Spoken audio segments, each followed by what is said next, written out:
So we have responded to a leopard sighting once again. This time it's a weighty female, the green-eyed daughter of Nyaleti. We'll put the names down there so you can see the spelling of the names, but we are making our way straight there. Apparently she has climbed the marula tree, so let's go have a look and see what she's up to. Well, hello and welcome back. We are making our way into the sighting. Luckily she laid back down. She was actually standing up in the tree now. While we're with Nweti, let's switch over to the video camera. I'll catch you there. Approximately 4 years old, the green-eyed female of the east. Nweti, although she has moved her territory a little bit more to the west after the large fires that came in from Kruger's side.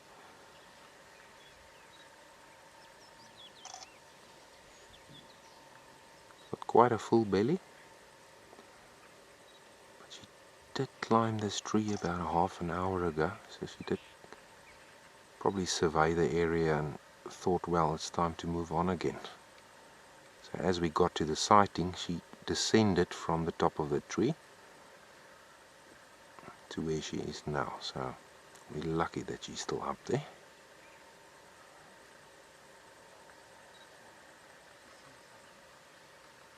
She just spotted something there to her right.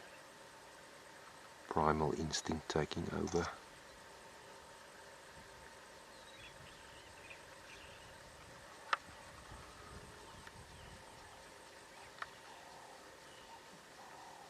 Let's go follow up. That animal she's stalking might be completely unaware, that's why the approach is so rapid. Okay, let's go. Way ahead on you there. Steenbok is relaxed now.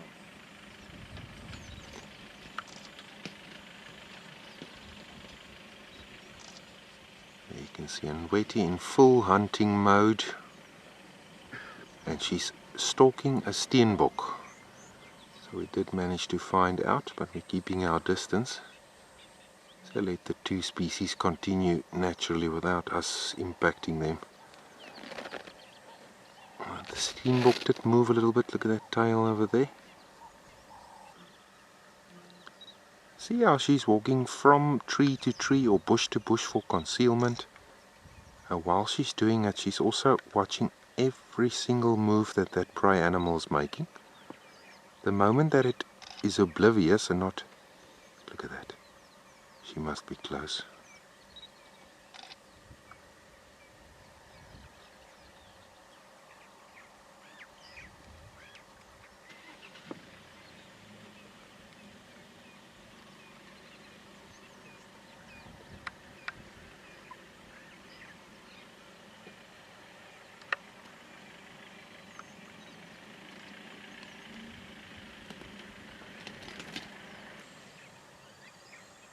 Every time she stops must mean that the Steenbok may be looking in her direction.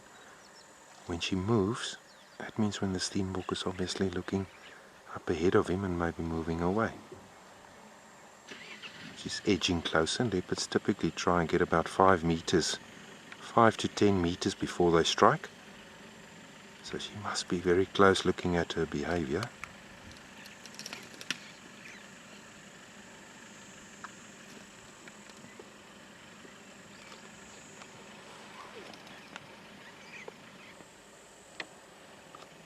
Okay, so we managed to find the Steenbok, which Nweti is stalking currently. And look there, every time he drops down his head, she'll probably make a move. Every time he lifts up, she'll stop and pause. You can see a few spots there, she edges around. He's right now. Exactly, and well done to Edwell, tracker Edwell up front. He just mentioned that why is she not using the termite mound as concealment? And his words wasn't even cold and she turned that way.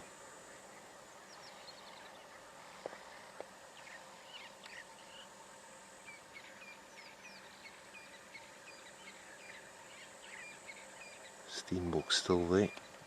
Oh. She just missed. My goodness. Well, It shows you the hunting success rate for especially young female leopards in the wild is a mere 20% of the time that they strike. So yeah, not as easy as you guys would think. She'll have to try again. Better luck next time. Let's go a little bit closer. So this young beautiful female leopard just missed a hunting opportunity on a Steenbok, a pygmy or a dwarf antelope. Look at her tail is still twitching from side to side as if she's busy hunting. Copy that, front. Copy that, thanks. So I can hear a couple of guys in the lineup behind us in the sighting. We did have an excellent view of her, and I'm happy for them that she's actually growing static on this termite mound, which is fantastic. She'll remain here hopefully for a while. But just another update. During the last week and a half, the guys have been seeing more of her cub. It's roughly about 3 months old, and she has been hiding the cub. So where she's looking to now, directly north of that, maybe another kilometer or so, in that area, her little one is waiting for her to return later on. Only a single cub. Oh, go.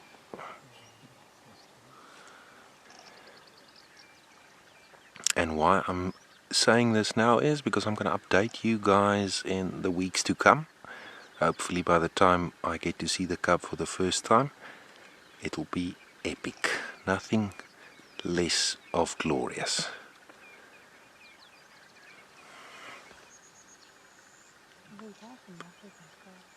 She's panting quite a bit, as you can see there. So look closely there where the movement at the lower belly is going rapidly up and down. That little bit of fluff there at the bottom of the belly. You can see how the mammary glands are a little bit swollen up, and looks like there's been activity there. So obviously the cub is still suckling. Leopard cubs weaned quite early in their lives, between 3 and 4 months, where a lion cub, for instance, is weaned between 7 and 10 months.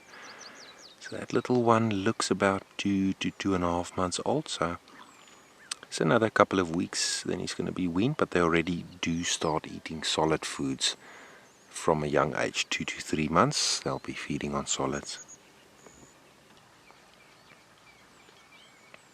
It was a lovely sighting of Nweti, and I can hear the other vehicles approaching, so it's going to be our time to love and leave again. So thanks for tuning in. Catch you next time. Cheers.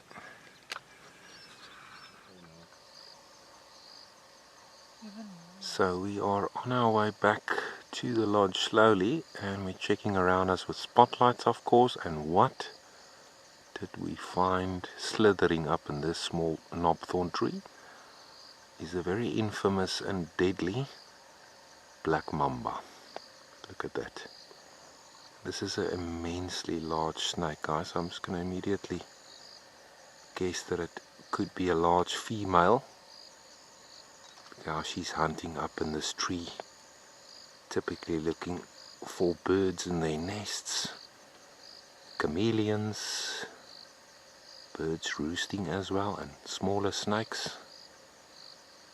So this is quite a lucky find, although tracker Edwell up front was not too happy stopping too close to him, which I could definitely hear Eddie laughing up front, which I can understand, because these guys are very intimidating. With the black mouth, or the name black mamba refers to the black pigmentation or color in the inside of the mouth, and they're potent neurotoxic venom, which will indeed shut down your cardiovascular system, your neuro system within minutes. The quickest death recorded from a black mamba is apparently 10 minutes. So anything from 45 minutes to an hour, if you get a full dose of venom from this chap, you're going to be in serious trouble. Here's the tail only coming now. See the little spots on the tail there.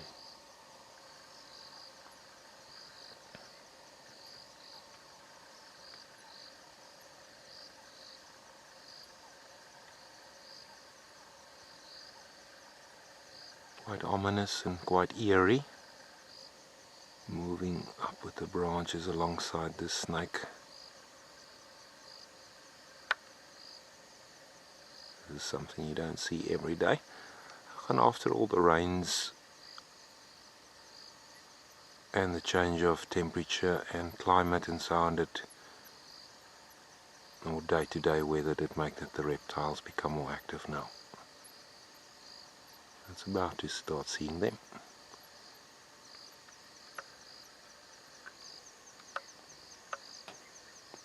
See how the snake is standing vertically upright, climbing the branches at the top there. You never know if it's following a scent of something, a squirrel, a scent of birds leading up to their nest sites maybe, you never know.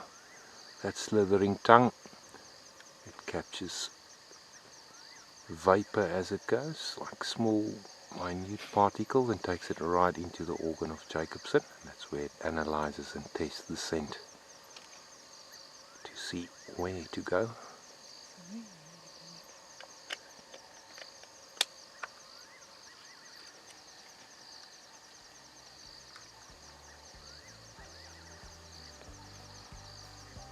Time to leave. Okay. You don't want to upset this chap. On that note, let's move on. To all wildlife enthusiasts, thanks for watching, and remember to like and subscribe.